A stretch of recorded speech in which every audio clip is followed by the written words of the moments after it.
ತಿಮ್ಮಕ್ಕ ಅವರು ವಿಶೇಷವಾಗಿ ಅತಿ ತುರ್ತಾಗಿ ಒಂದು ಪತ್ರಿಕಾಗೋಷ್ಠಿಯನ್ನು ಕರೆದಿದ್ದಾರೆ. ಈ ಪತ್ರಿಕಾಗೋಷ್ಠಿಯಲ್ಲಿ ಮಾಜಿ ವಿರೋಧ ಪಕ್ಷದ ನಾಯಕರಾದಂಥ BBMPಯ ನಾಯಕರಾದಂತಹ AH ಬಸವರಾಜ್ ಅವರು, ಸಮಾಜ ಸೇವಕರು,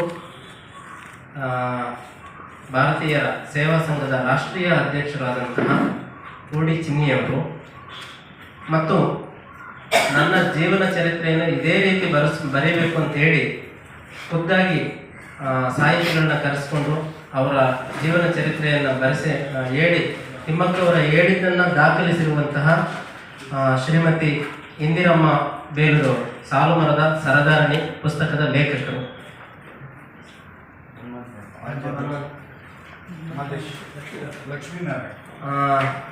ನಮ್ಮ ಹನುಮಂತ ನಾಯಕ್ ಅವರು, ಲಕ್ಷ್ಮೀನಾರಾಯಣ ಅವರು ಈ ಪತ್ರಿಕಾ ಗೋಷ್ಠಿಯಲ್ಲಿ ಭಾಗಿಯಾಗಿದ್ದಾರೆ. ನಿಮ್ಮ ಹೆಸರು ಹೇಳ್ಕೊಳ್ಳಿ.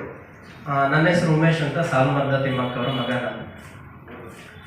ವಿಷಯ ಇಷ್ಟೇ, ಕಳೆದ 1 ತಿಂಗಳ ಹಿಂದೆ ದಿಲೀಪ್ ಕುಮಾರ್ ಮತ್ತು ವರಟಾಶ್ರೀ ಅನ್ನುವಂಥವರು ಸಾಲು ಮರದ ತಿಮ್ಮಕ್ಕ ಅವರ ಚಿತ್ರವನ್ನು ನಿರ್ಮಾಣ ಮಾಡ್ತೀವಿ, ತಾವು ನಮ್ಮ ಹತ್ರ ಬಂದು ಭೇಟಿ ಮಾಡಿದ್ರು. ಆಗ ನಾವು ಅವರಿಗೆ ಸ್ಪಷ್ಟವಾಗಿ ಹೇಳಿದ್ವಿ, ಸಾಕಷ್ಟು ಜನ ನಿರ್ದೇಶಕರು ಸಿನಿಮಾ ಮಾಡಲಿಕ್ಕೋಸ್ಕರ ಭಾಳ ವರ್ಷದಿಂದ ಅಜ್ಜಿ ಹತ್ರ ಬರ್ತಾ ಇದ್ದಾರೆ.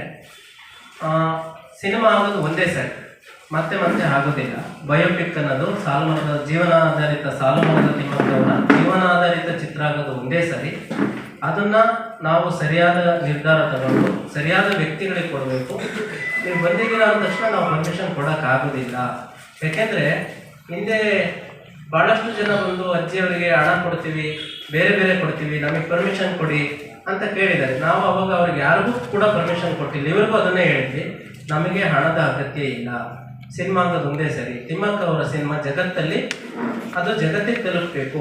ಮತ್ತು ಇನ್ನೊಂದು ಕಂಡೀಷನ್ನ ಅವ್ರಿಗೆ ಹೇಳಿದ್ವಿ, ಏನಂದರೆ ಸಾಲು ಮರದ ತಿಮ್ಮಕ್ಕ ಮತ್ತು ಅವರ ಗಂಡನ ಆದಂತಹ ಬಿಕ್ಕಲ ಚಿಕ್ಕಯ್ಯನವರ ಪಾತ್ರವನ್ನು ನಿರ್ವಹಿಸುವಂತಹ ಕಲಾವಿದರು ಈ ದೇಶದ ಅತ್ಯಂತ ಹೆಸರು ಇರುವಂತಹ ದೊಡ್ಡ ನಟ ನಟಿಯರು ಬೇಕು. ತಿಮ್ಮಕ್ಕ ಅವ್ರನ್ನ ಪರಿಚಯ ಮಾಡಿಸೋ ಅಗತ್ಯ ಇಲ್ಲ, ಎಲ್ರಿಗೂ ಗೊತ್ತಿದ್ದಾರೆ. ತಿಮ್ಮಕ್ಕ ಯಾರಿಗೆ ಗೊತ್ತಿಲ್ಲ?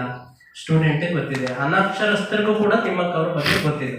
ಅವರು ಜಗತ್ತಿಗೆ ಮುಟ್ಟಬೇಕು ಅಂತ ಕಲಾವಿದರನ್ನ ಕರೆಸಿ ಸಿನಿಮಾ ಮಾಡಿಸ್ಬೇಕು. ನಾವು ಈಗ ಸದ್ಯ ನಿಮ್ಗೆ ಅನುಮತಿ ಕೊಡಲ್ಲ, ಹೋಗಿ ಅಂತ ಹೇಳಿದ್ವಿ. ಅವರು ಕೂಡ ಸರಿ, ನೀವು ಅನುಮತಿ ಕೊಟ್ಟಿಲ್ಲ ಅಂದರೆ ನಾವು ಸಿನಿಮಾ ಮಾಡಲ್ಲ ಅಂತೇಳಿ ಹೋಗಿದ್ವಿ. ಅದಾಗಿ 1 ತಿಂಗಳ ನಂತರ ಜೂನ್ 10ನೇ ತಾರೀಕು ಒಂದು ಸುದ್ದಿ ಬರ್ತದೆ, ಪತ್ರಿಕೆಯಲ್ಲಿ ಓದ್ತೀವಿ, ಸಾಲು ಮರದ ತಿಮ್ಮಕ್ಕ ಅವರು ಬಯೋಪಿಕ್ ಚಿತ್ರವನ್ನು ಮಾಡ್ತಾ ಇದ್ದೀವಿ, ಇಂಥವ್ರು ನಾಯಕಿ, ಇಂಥವ್ರು ನಿರ್ದೇಶಕರು, ಅರ್ಧ ಸಿನಿಮಾ ಶೂಟಿಂಗ್ ಮುಗಿದೋಗಿದೆ, ಇನ್ನರ್ಧ ಸಿನಿಮಾ ಶೂಟಿಂಗ್ ಬರದಿಂದ ಸಾಗ್ತಾ ಇದೆ, ಸಾಲು ಮರದ ತಿಮ್ಮಕ್ಕ ಅವ್ರನ್ನ ನಾವು ದೇಶಕ್ಕೆಲ್ಲ ಪರಿಚಯ ಮಾಡ್ತೀವಿ ಅಂತೇಳಿ ಸುದ್ದಿ ನೋಡ್ಬಿಟ್ಟು 1 ನಿಮಿಷ ತಿಮ್ಮಕ್ಕ ಅವ್ರಿಗೆ ಹೇಳಿ ಅವ್ರು ತುಂಬ ಬೇಜಾರು ಮಾಡ್ಕೊಂಡ್ರು. ನನ್ನ ಪಿಕ್ಚರ್ ಮಾಡೋಕ್ಕೆ ಯಾರು ಹೇಳಿದ್ದು?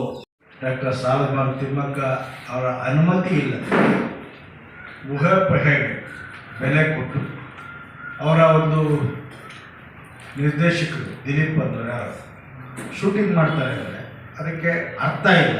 ಕೂಡಲೇ ನಾನು ಇದನ್ನು ಕರೆಸಿ ಮಾತಾಡಿ ನಿಲ್ಲಿಸ್ತೀನಿ ಅಂತ ಈಗಾಗಲೇ ಮಾನ್ಯ ಅಧ್ಯಕ್ಷರು ಕಾರ್ಯದರ್ಶಿಗಳು ಈಗ ಒಂದು ಸೂಚನೆಯನ್ನು ಕೊಟ್ಟು ಕಳಿಸ್ಕೊಟ್ಟಿದ್ದಾರೆ. ಅದನ್ನು ತಮ್ಮ ಮುಂದೆ ವ್ಯಕ್ತಪಡಿಸ್ತಾ, ಒಟ್ಟಾರೆ ಸಾಲು ಮರದ ತಿಮ್ಮಕ್ಕನಿಗೆ ನೋವಾಗ್ತೀವಿ.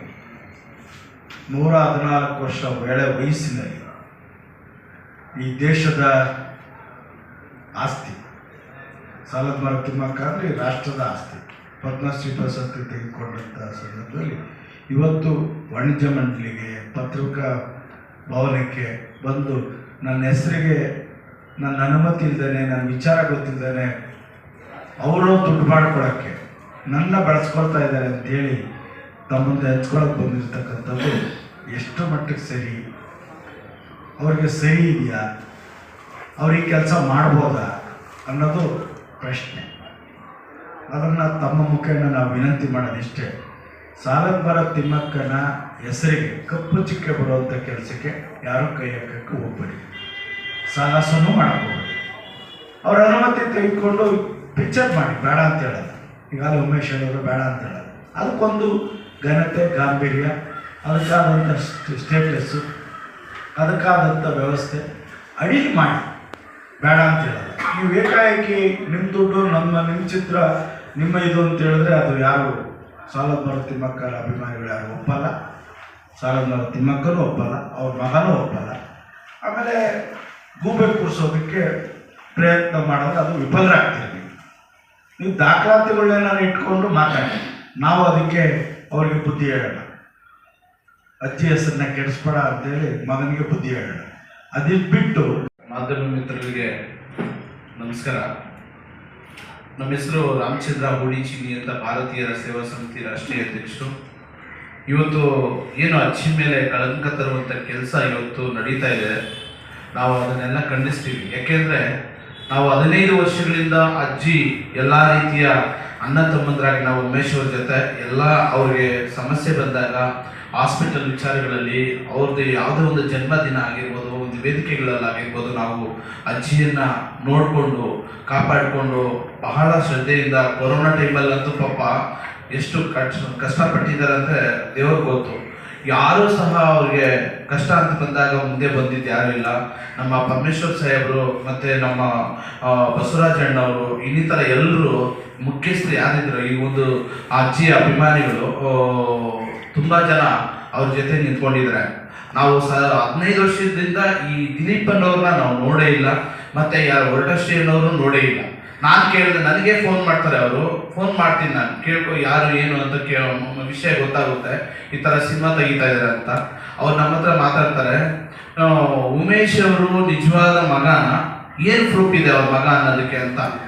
ಅವ್ರ ಹೆಸರಲ್ಲಿ ಸಾಲುಮರ ತಿಮ್ಮಕ್ಕ ಮಗ ಅಂತ ID ಕಾರ್ಡ್ಗಳಿದ್ದಾವೆ, ದತ್ತು ಪುತ್ರ ಅಂತಿದೆ, ಇಡೀ ದೇಶಕ್ಕೆ ಗೊತ್ತು, ರಾಜ್ಯಕ್ಕಲ್ಲ ದೇಶಕ್ಕೆ ಅಂತಾರಾಷ್ಟ್ರೀಯ ಮಟ್ಟದಲ್ಲಿ ಏನು ಸಾಲುಮರ ತಿಮ್ಮಕ್ಕ ಇಂಟರ್ನ್ಯಾಷನಲ್ ಫೌಂಡೇಶನ್ ಅಲ್ಲಿ ಅವನ್ನ ಕಾಪಾಡ್ಕೊಂಡು ಹೋಗ್ತಾ ಇರೋದು, ಬೆಳೆಸ್ತಾ ಇರೋದು. ಇವತ್ತು ಸಾಲುಮರ ತಿಮ್ಮಕ್ಕನವ್ರನ್ನ ಇಡೀ ವಿಶ್ವಕ್ಕೆ ಬೆಳಕಿಗೆ ತಂದಿರೋದು ಉಮೇಶ್ ಅವರು, ಅವ್ರ ಮಗ. ಅಂಥವ್ರನ್ನ ಯಾರು ಅಂತ ಪ್ರಶ್ನೆ ಮಾಡ್ತಾರೆ. ಇದೆಲ್ಲ ನೋಡ್ತಾ ಇದ್ರೆ ಅವ್ರು ಉದ್ದೇಶಪೂರ್ವಕವಾಗಿ ಅಜ್ಜಿ ಹೆಸರನ್ನ ಕಳಂಕ ತರಬೇಕು, ಅಜ್ಜಿ ಹೆಸರನ್ನ ಹಾಳು ಮಾಡುವಂತ ಕೆಲಸ ಮಾಡಬೇಕು. ಈಗಾಗಲೇ ಸುಮಾರು ಸಲ ಅಜ್ಜಿ ತೀರೋಗಿದ್ದಾರೆ ಅನ್ನೋದಕ್ಕೆ ಇವರೇ ಪ್ರಚಾರ ಮಾಡಿರ್ಬೋದು ಅಂತ ನನಗೆ ಅನಿಸಿಕೆ. ಇವಾಗ ಸುಮಾರು ಸಲ ತೀರೋಗಿದ್ದಾರೆ ಅಂತ ಅಪಪ್ರಚಾರ ಮಾಡಿದ್ರು, ಹಾಗೆಲ್ಲ ನಾವು ತುಂಬಾ ಕಳಿಸಿದ್ದೀವಿ. ಈಗ ನೋಡಿದ್ರೆ ನಮ್ಮ ಹತ್ರ ನೇರವಾಗಿ ಮಾತಾಡ್ತಾರೆ, ಅಜ್ಜಿ ಯಾವ ಕಾರ್ಯಕ್ರಮಕ್ಕೆ ಹೋದ್ರು ಅಲ್ಲಿ ಗೌರವ ಕೊಡೋದನ್ನೆಲ್ಲ ಯಾಕೆ ತಗೋಬೇಕು ಅನ್ನೋ ಲೆಕ್ಕದಲ್ಲಿ ಅಜ್ಜಿಗೆ ವಿರೋಧವಾಗಿ ಮಾತಾಡ್ತಾರೆ, 3 ವರ್ಷ ಆಯ್ತು ಅಜ್ಜಿ ಕಾರ್ಯಕ್ರಮ ವಿರೋಧ ಮಾಡ್ತಾರೆ. ಮತ್ತೆ ಎಲ್ಲಾ ರೀತಿಯಲ್ಲಿ ಏನ್ ಇವತ್ತು ಆ ಪುಸ್ತಕವನ್ನ ಬ್ಯಾನ್ ಮಾಡಿ ಅಂತ ಕಂಪ್ಲೇಂಟ್ ಕೊಟ್ಟಿದ್ರು, ಅದನ್ನ ಆ ಗ್ರಂಥಾಲಯಕ್ಕೆ ಅವರು ಅರ್ಜಿಯನ್ನ ಕೊಟ್ಟಿದ್ರು, ಅದನ್ನ ಯಾವುದೇ ಕಾರಣಕ್ಕೂ ಪುಸ್ತಕ ಬಿಡುಗಡೆ ಆಗಬಾರ್ದು ಅಂತ ಹೇಳ್ಬಿಟ್ಟು ನಲ್ಲಿಗಟ್ಟಿ ಅನ್ನೋರ ಮೇಲೆ ಕೇಸು ಕಂಪ್ಲೇಂಟು ಸಹ ದಾಖಲು ಮಾಡಿದ್ದಾರೆ. ಆ ಪುಸ್ತಕವನ್ನ ಬಿಡುಗಡೆ ಮಾಡಬಾರ್ದು ಅಂತ ಮಾಡಿದ್ದಾರೆ.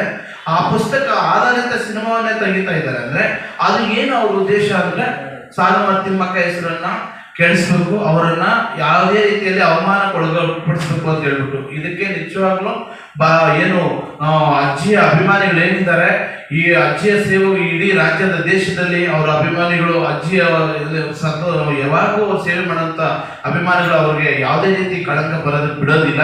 ಇಂಥವ್ರಿಗೆ ಪಾಠ ಕಲಿಸ್ತೀವಿ. ಯಾಕೆಂದ್ರೆ ಈಗ ವಾಣಿಜ್ಯ ಮಂಡಳಿಯಲ್ಲಿ ಹೇಳ್ತಾ ಇದ್ದಾರೆ, ಯಾವುದೇ ಕಾರಣಕ್ಕೂ ಅವರು ಯಾವುದೇ ಒಂದು ರಿಜಿಸ್ಟರ್ ಮಾಡ್ಕೊಂಡಿಲ್ಲ, ನಾವು ಬಂದರೂ ಮಾಡೋದಿಲ್ಲ. ಯಾಕೆಂದ್ರೆ ಅಜ್ಜಿ ಖುದ್ದಾಗಿ ಬಂದು ಕಂಪ್ಲೇಂಟ್ ಕೊಟ್ಟಿದ್ದಾರೆ. ಅವರು US ಅಲ್ಲಿ ಬಂದು ಕಂಪ್ಲೇಂಟ್ ಕೊಟ್ಟಿದ್ದಾರೆ ಅಂದ್ರೆ ಅದು ನಾವು ಇವ್ರು ನಮ್ಮ ದೇಶದ ಆಸ್ತಿ. ಅವರು ಈಗ ಪ್ರೆಸೆಂಟ್ ಕ್ಯಾಬಿನೆಟ್ ಮಿನಿಸ್ಟರ್ ಆಗಿದ್ದಾರೆ. ಅವರು ಒಂದು ಗೌರವ ಕೊಟ್ಟಿಲ್ಲ ಅಂದ್ರೆ ವಾಣಿಜ್ಯ ಮಂಡಳಿ ಇದು ಪ್ರಯೋಜನ ಇಲ್ಲ ಅಂತ ಹೇಳ್ಬಿಟ್ಟು ಅಧ್ಯಕ್ಷರು ಸಹ ಹೇಳಿದ್ದಾರೆ. ಈಗಾಗಲೇ ಸ್ಟೇಷನ್ ಅಲ್ಲೂ ಕಂಪ್ಲೇಂಟ್ ಆಗಿದೆ. ಮತ್ತೆ ಅವರು ಮಾಡ್ತಾ ಇರೋ ಪ್ರತಿಯೊಂದು ಮಾತುಗಳು ನೋಡಿದ್ರೆ ಅವರು ಬೆದರಿಕೆಯ ರೀತಿಯಲ್ಲಿ, ನಾವು ನಮ್ಮಿಷ್ಟ, ನಮ್ಗೆ ಯಾರು ಎದು ಮುಂದೆ ಮಾತಾಡೋದಿಲ್ಲ, ನಮ್ನ ಯಾರು ಏನು ಮಾಡ್ಕೊಳ್ಳಲ್ಲ ಅನ್ನೋ ಲೆಕ್ಕದಲ್ಲಿ ಅವರು ಇಷ್ಟ ಬಂದಂಗೆ ಮನ ಬಂದಂಗೆ ಮಾತಾಡ್ತಾರೆ. ಅಂದ್ರೆ ನಿಜವಾಗ್ಲೂ ಇವ್ರ ಮೇಲೆ ಕಠಿಣವಾದ ಕ್ರಮ ಮಾಧ್ಯಮದ ಮುಖಾಂತರ ದಯವಿಟ್ಟು ಅವ್ರ ಮೇಲೆ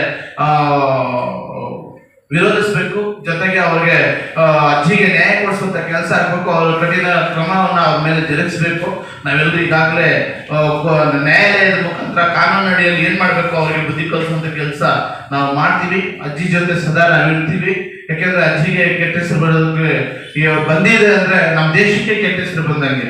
ಅದಕ್ಕೆ ನಾವೆಲ್ಲರೂ ಅಜ್ಜಿಯನ್ನ ಉಳಿಸ್ಬೇಕು, ಅವರ ಗೌರವವನ್ನು ಉಳಿಸ್ಬೇಕು ಅಂತೇಳಿ ಈ ತರ ಒಂದು ಕಿಡಿಗೇಡಿಗಳನ್ನ ಆದಷ್ಟು ಕೂಡಲೇ ಇವ್ರನ್ನ ಈ ಒಂದು ಲೈಸೆನ್ಸ್ ಏನಿದೆ ಸಿನಿಮಾ ತೆಗೆಯುವಂತ ಲೈಸೆನ್ಸ್, ಅವ್ರ ಲೈಸೆನ್ಸ್ ಅನ್ನ ರದ್ದು ಮಾಡ್ಬೇಕು ಮೊದಲು ಅಂತೇಳಿ ಈ ಒಂದು ತಮ್ಮ ಮಾಧ್ಯಮ ಮುಖಾಂತರ ನಾನು ಬೇಡಿಕೆ ಇಡ್ತೀನಿ. ಒಳ್ಳೆಯದಾಗಲಿ.